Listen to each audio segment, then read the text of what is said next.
Donc moi je m'appelle Emma, j'ai bientôt 23 ans.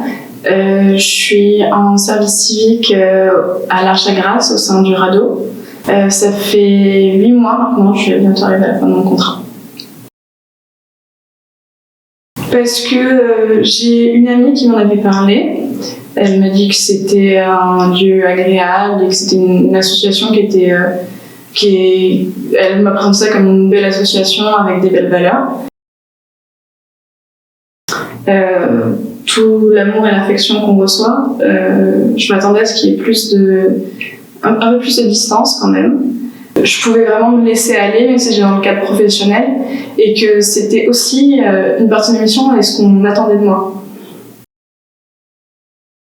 Même si je parle de beaucoup donner et d'être très proche des personnes, j'ai appris aussi à prendre des distances dans certains moments, enfin à prendre du recul plutôt, à relativiser des moments, des situations.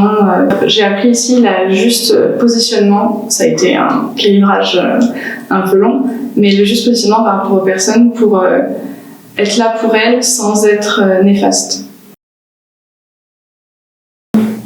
L'intensité de la vie quotidienne, on s'en rend pas compte forcément sur le moment, mais dans les jours de repos qu'on a et tout ça, on se rend compte que la vie ici, c'est toujours à 100 000 à l'heure. Et il y a quelque chose qui est très, très rassurant, et on est toujours aussi dans des nouvelles choses, une nouvelle découverte. C'est pas redondant comme vie.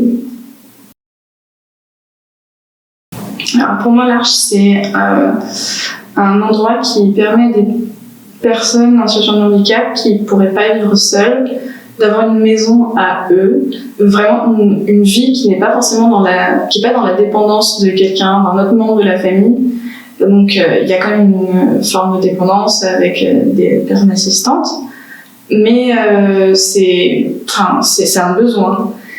Et ça leur permet d'être des adultes, de savoir qu'ils ont leur vie d'adulte à eux et de ne pas être réduits à un statut d'enfant pour toujours ou de personne qui est juste en situation de handicap. Il y en a tellement et en même temps c'est dur d'en trouver. C'est pas un truc qui est forcément ultra marquant.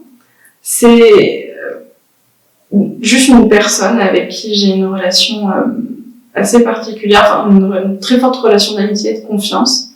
Il s'appelle Xavier, donc il est dans le foyer. Et on a des moments vraiment de communion et de partage très forts, où ça va être juste dans un câlin. C'est quelqu'un qui parle pas forcément, enfin il communique, mais il parle pas forcément avec les mêmes mots que nous. Et juste, on se regarde, on se prend dans les bras, et on sait qu'on s'aime énormément. Et voilà, c'est le truc qui m'est venu. Un autre truc qui pourrait vous surprendre en venant ici, si vous prenez cette décision qui, je pense, est quand même très bonne, ça serait c'est la quantité de choses qu'on nous apporte. On donne beaucoup, on donne notre énergie, de notre amour, mais c'est pas vain. Même si on ne donne pas dans l'espoir d'avoir quelque chose en retour, il y aura tellement qui va venir, et à des moments qui sont si surprenants parce qu'on est face à des personnes qui ont leur propre cheminement de pensée, qui l'assument, qui s'affirment, et c'est vraiment incroyable au quotidien tout ce qu'on peut en retirer aussi. On vient ici en donnant et on reçoit. Et pour les personnes accueillies, je vous aime et j'ai hâte qu'on se retrouve dans le futur.